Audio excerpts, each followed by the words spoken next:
Welcome into College Football Smothered and Covered. My name is Barrett Sallee. I appreciate you checking out the show. Episode 46 of the revamped version of this show. For those of you who aren't aware, SEC Smothered and Covered, highly successful back in 2016 through 2018. Had to give it up for reasons I'm still not happy about, but we brought it back. It's a national show now, and we are going to maybe go a little bit old school, because this is the SEC Power Rankings edition of College Football Smothered and Covered. That's right. It means basically everybody gets to yell about everything. Even if you're ranked number one, I'm sure there's something that you can complain about. And that's okay, because this is a social sport. Sports are supposed to be fun, and part of the fun is yelling at each other in the offseason. So we're going to do a little bit of that. We'll do that coming up in about 3-4 minutes or so. But a reminder, give us 5 stars, give us 1 star, whatever you want to do. Reply, share, give us 5 stars, 1 star, whatever, leave a comment. I am all about constructive criticism. So if there's something you don't like about this show, the crew here will help me figure out exactly how to address those issues. It is NFL draft season, and there are a lot of quarterbacks getting a lot of hype. One of them is former North Carolina quarterback Drake May. Here's a guy who is kind of a draft darling, so to speak. And you can get this shirt, this Drake May shirt, over at Breaking Tea. Go to breakingtea.com/smothered and covered. breakingtea.com/smothered and covered. Not only can you get this shirt, this is a great shirt, but whatever college, whatever team in the pros you're a fan of, Breaking Tea has unique shirts just for you. Not only shirts, mugs, stickers, magnets, all of that stuff. But what they specialize in is viral t-shirts. If something big happens for your school, bam, 2 hours later, it'll be up for sale on Breaking Tea. They do a great job of that. So go to breakingtea.com/smothered and covered. It's a great deal. It's a great spot. And you can wear the moment with Breaking Tea. All right. It's time. It's time to start yelling. Everybody wants to yell, right? Everyone's angry. It's a bug. No. It's not a bug. It's a feature. It's a feature of college football. We all get to yell at each other in the offseason. So here are my SEC power rankings now that spring has wrapped up. You can take a look at them on the screen. If you're listening on Apple or Spotify or Amazon or wherever, I'm going to go down 1 through 16, and then we'll break down a few of them and my opinions on why I ranked them where I did. All right. Number 1, Georgia. Number 2, Texas. Number 3, Ole Miss. Number 4, Alabama. Number 5, Missouri. Number 6, LSU. Chiming in at number 7 is Tennessee. Oklahoma at 8. Texas A&M at 9. Florida 10. Kentucky at 11. Auburn at 12. South Carolina at 13. Arkansas 14. Mississippi State 15. And Vanderbilt rounding things out at number 16. All right. Let's go to the top and the Georgia Bulldogs. Look, there's not a need to get too down in the nuts and bolts of this, because it's not that much of a stretch to rank a team that has 2 national championships in 3 seasons as the number 1 team in the SEC. I love Carson Beck. I think the step that he's going to make, being the unquestioned number 1 quarterback at Georgia, is going to be massive. And we saw a little bit about that in the spring game with that game-winning drive. But I think beyond that, a lot of receivers got loaded with receivers coming in through the portal, and they've got a few still there in Rara and Dominic and Oscar Delp at the tight end spot. Carson Beck's going to have weapons all over the place. I mean, that dude is going to have weapons all over the place. Carson Beck, there's a reason that he is either the front runner or second behind Quinn Ewers in terms of the Heisman Trophy race. Yes, he is that good. And yes, I think that he will take a massive step forward in this offense. Plus, he's got a great running back to back him up in Trevor Etienne. Trevor Etienne's a guy who can be used in a variety of different ways. You saw that in his career at Florida. He's a between the tackles running back. He can bounce it outside. He can be a receiver out of the backfield, and he can be a kickoff returner. All of those things, all of those features are things that thrive in a Mike Bobo offense and a Georgia offense. So Georgia at number 1, not that much of a surprise. We're not going to go through every single school here. I'm not going to explain every single one, but Texas at number 2 might be a little bit surprising to some as well. The reason Texas is there is there are a few things that make teams great, that make teams elite. One of them is championship experience. We've seen that. They went to the playoff last year. So there doesn't need to be a deep analysis of that. Two is high-level players, elite players, especially players in key positions. Well, Quinn Ewers is there. So no question, don't need to get down in the nitty-gritty of that. But the thing that jumps out to me, and this is the knock against Texas that I hear from SEC fans all over the place is, well, they're not ready for the grind. Well, yeah, they are. They're ready for the grind because Steve Sarkisian has built that program from the inside out. They are strong up front on both sides of the ball and deep up front on both sides of the ball. They went into Alabama last year and won playing Alabama football, playing SEC football. If that's not enough to prove to you that Texas is ready for the SEC, I don't know what is. So championship experience, elite players in key spots, and SEC caliber philosophy. That's exactly what Steve Sarkisian has done. So Texas at number 2, in my mind, Texas at number 2 is a no-brainer. So we're going to go with 3 and 4 right now, and Ole Miss and Alabama. The reason I have Alabama at number 4 right now is that we don't know what that roster is going to look like. We have no idea what that roster is going to look like. And yes, the transfer portal opened today, and so there will be a lot of movement. So because of that, why would you put Alabama ahead of Ole Miss? Yes, Alabama's probably going to load up in the portal. There's no doubt in my mind about that. But they haven't yet. Whereas for Ole Miss, elite quarterback in Jackson Dart. Elite running back core. Yes, Ulysses Bentley's that good. Logan Diggs is that good. Elite wide receiving core. The ability to win at the line of scrimmage on the defensive side of the ball enough to complement what the offense is going to be able to do, the points that the offense will be able to put up. So there's a lot of structure. There's a lot of stability. There aren't that many questions when it comes to Ole Miss. Alabama's loaded with questions. Even after the spring game, they're loaded with questions because we don't even know what they're going to look like.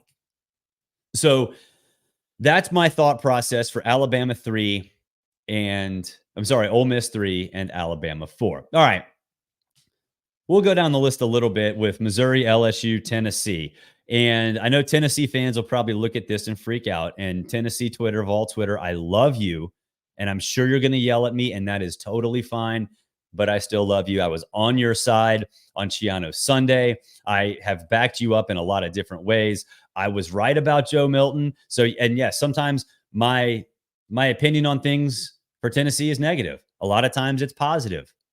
That's what you're supposed to do in our line of work, right?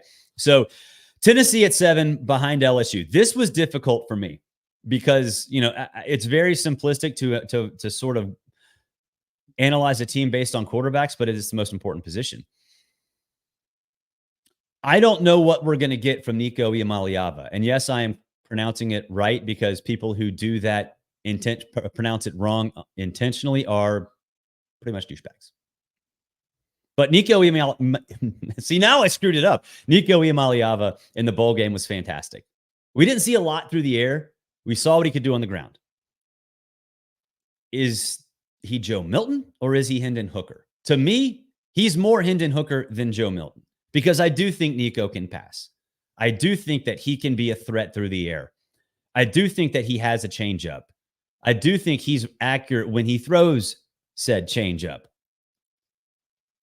But I've seen Garrett Nussmeier at LSU do it more. So it was close for me picking LSU over Tennessee. But I think with LSU, yes, Denbrock leaving, Jaden Daniels leaving, Malik Neighbors leaving, all that stuff is there. Josh Williams still good running back. The culture is there. And I trust Garrett Nussmeier just a little bit more than I trust Nico Iamaleava right now. That absolutely could change. It could change the minute the season starts. So Vol Twitter, relax, take a deep breath. I still love you. And I think what I said makes sense. If it didn't, watch again, listen again. Maybe it'll do the second time. All right. Oklahoma 8 is something we're going to talk about now because I think Oklahoma fans, and we had Chris Plank on the show last week, or a couple weeks ago, I should say, and he kind of voiced what I think the opinion of Oklahoma fans should be, is that I don't know if we're ready for this. Maybe, but maybe not. And so honestly, having Oklahoma behind Tennessee, it's pretty much for the same reasons. Right? You look at Tennessee, you don't know what you're getting from a quarterback because of a limited viewing window. Same thing with Jackson at Oklahoma. Saw a limited window in the bowl game. So what does that mean? Well, we don't know. But we do know at Oklahoma they have defense. They have some depth defensively. So that to me is something you can build off of, especially on a Brent Venables team where he's heavily involved in the philosophy of that defense. Is Oklahoma going to be an SEC power? No. I don't think Oklahoma may ever be an SEC power. But getting to a New Year's Six bowl game 1 out of every 3 years, that's probably enough. It's not going to happen this year, but it's probably enough. We'll go down the rest, and I'm going to pick out a couple teams here with Texas A&M, Florida, Kentucky, and Auburn. Honestly, I could have put that crew into a giant hat, pulled one out, and probably made a case. I could have probably made a case. The reason I have Florida at 10 ahead of Kentucky and Auburn is that I don't think we're properly evaluating the Florida quarterback situation. Because Graham Mertz actually was really good last year. Smart, effective, not dynamic, like we have typically seen in some Billy Napier offenses, but good. He's a good guy, good player, right? DJ Lagway has a higher ceiling, much higher ceiling, right? So if Graham Mertz isn't dynamic, if Graham Mertz doesn't take a step forward in this offense, even though Lagway is not an experienced quarterback, I think Florida's in a position where they can use him in a variety of different ways to at least be competitive in these games. And the schedule's brutal, but we're not talking about the schedule right now. Right? These are this is not a prediction. To me, this is an analysis of where teams are right now. The running back situation is a little bit of a problem. Defensive, issues and turnover and toughness is not necessarily set in stone yet, but the staff is in place to do that. That's what spring practice is for. It's what fall camp's for. But there's stability at quarterback in a very unique way because you've got a guy who has game manager characteristics, but showed he was more than that last year in Graham Mertz, and a potential superstar behind him. Does that mean Florida is going to go 8-4? Maybe. Does it mean they're going to go 10-2? Probably not. 4-8? Probably not. Somewhere in the middle. But they're still going to be pretty good. Still okay. They're not going to be great. Billy Napier still might get fired. But they're not going to be terrible. All right. Let's round things off a little bit with Auburn at 12. And behind Auburn is South Carolina, Arkansas, Mississippi State, Vanderbilt. But Auburn at 12.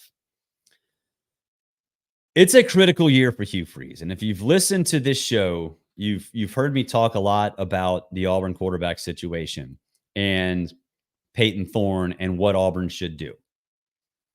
To me, Auburn should go in the portal. We had Jake Crane from Crane & Company on last week, and he said they probably shouldn't, and he doesn't think they will. Mostly because there's not going to be a ton of quarterbacks out there who are better than Peyton Thorne. I need to see a difference maker. It's not like Peyton Thorne has to go out there and be Peyton Manning.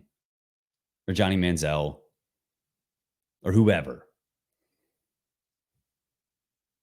He's not those guys. But Hugh Freeze hasn't even made him Bo Wallace, Chad Kelly, Malik Willis. It's not like those guys are loaded with talent, but they were great under Hugh Freeze. Peyton Thorne last year, he had games where he was throwing ground balls like a fielding coach taking infield practice. Yeah, he had some big moments, but you can't be up high and at the bottom. You can't be at the floor, potentially even below the floor, and then go sky high. That's not going to work. That's not how this is not effective in terms of college football. So I need to see it before I believe it with Auburn. I need to see it before I believe it. And in year 2 for Hugh Freeze, you really don't want to hear that. Because does he get a mulligan for last year? Kind of. The New Mexico State loss is tough. The Alabama and Georgia games, I think, even though they were losses, were moral victories. And I know coaches will say there are no moral victories. Okay. But if you're Auburn and you lose to Alabama on a prayer and you lose to Georgia because Brock Bowers is a freak, okay. Those are steps in the right direction. Those are called moral victories. You can't have those ebbs and flows. You can't have those waves up and down. And Peyton Thorne, that's pretty much exactly what he did last year. It's pretty much exactly the reason that Auburn had the year that it did. Okay, we're going to stick in the SEC now that we're done with the power rankings. Lane Kiffin, Twitter magician. Love me some Lane Kiffin. Might have him on the show soon. Lane, read your DMs. But this was absolutely fantastic because you look at, if you watched Ole Miss or heard about Ole Miss, saw the pictures, a carrier pigeon left you a note about what Ole Miss did at their spring game. They did exactly what I said I wanted out of spring games. They had some fun stuff. They had a tug of war. They did all kinds of stuff. It was a festival-ish. You know, they did some football-related things, but it was a festival, which is great. That's exactly what I like. It's exactly what I think we should have in spring games all across the country. Well, Phil Steele, the magazine guy, now, if you've listened, watched, heard, read anything that I've done over the last, 10 years, 15 years, once the Phil Steele magazine became this big deal, you've heard me complain about it and criticize it because there are methods that he uses. And he even says them in the magazine. There are methods that he uses that just don't make sense. Like valuing a specific number of returning starters. Guess what? Some of them might suck. It's the truth. Some of them might suck. But he makes it a point on X/Twitter to boast about the conversations that he has with head coaches getting ready to publish his magazine. So when a team doesn't necessarily have a spring game in which he can see, it makes his job harder, right? So, yeah, I'm sure he wasn't happy with what Lane did at Ole Miss. I'm sure he wasn't happy. So Lane, first of all, my buddy Brad Logan covers Ole Miss, writes this on X. Ole Miss's spring game draws criticism for its unique format from college football's Phil Steele. And Brad says, I could not disagree more. And then Lane quote tweets it and says, who? Asked, as in, who is Phil Steele? Or who the hell cares? Or whatever you want to say, garner from that tweet.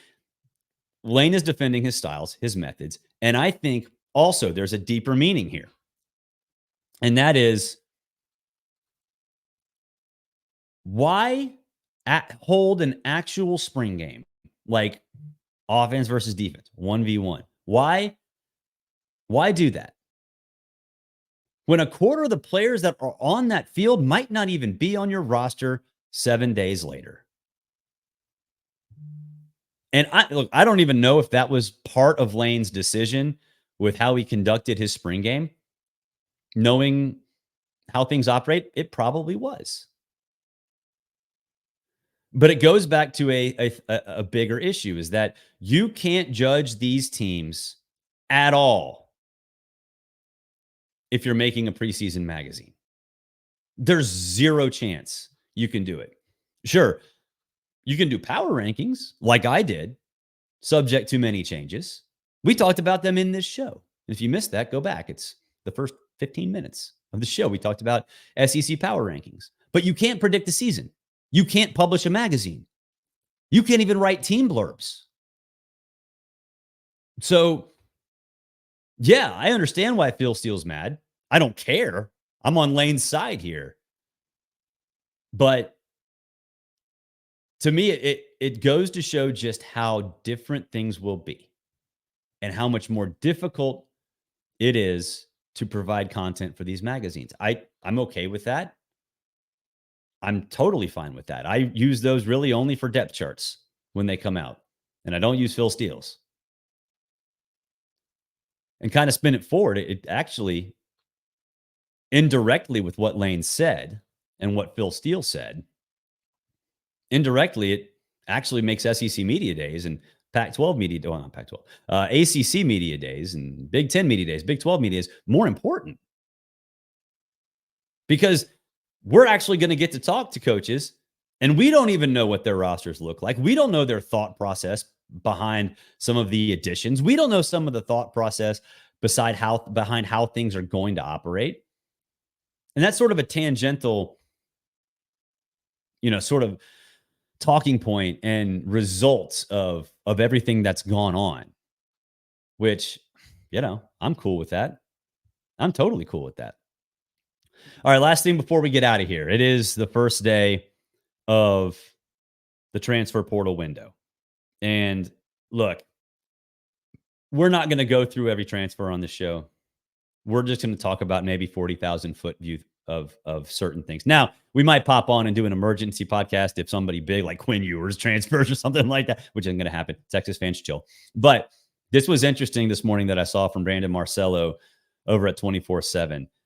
Louisville's expected to lose 5 offensive linemen and 1 defensive lineman in the transfer portal. Now, right before we went on air with this show, Madden Sanker posted that he's not leaving, which obviously is a big deal since he's the 9th highest rated signee in Louisville history. But think about this. Louisville's entire offensive line, what they used during spring practice, gone. How crazy is that? That you can have basically an entire unit just disappear into thin air. Look, yes, that's problematic for Louisville. Yes, it could mean that there's a culture problem at Louisville. Yes, it could mean that the synergy within the coaching staff is not there. Yes, it could mean that there's a division in the locker room. All those things could be true. And I'm not going to say that they are, but it would not be a stretch to think that they are. It would not be a stretch to say, oh yeah, out of control locker room, whatever. But it is absolutely devastating if something like this happens. And if you're Louisville, you're actually thankful it happened on the first day of the window, so you can actually go shopping for the remaining 13 and a half days. This, to me, look, I love the portal windows. I really do. And there's no way to prevent what's happening to Louisville from happening. There's just no way to prevent it. If you only have one window, there's no way to prevent it, right? But it just shows to me, and this is something we've talked about on the show a lot, how difficult it is to be a college football head coach right now.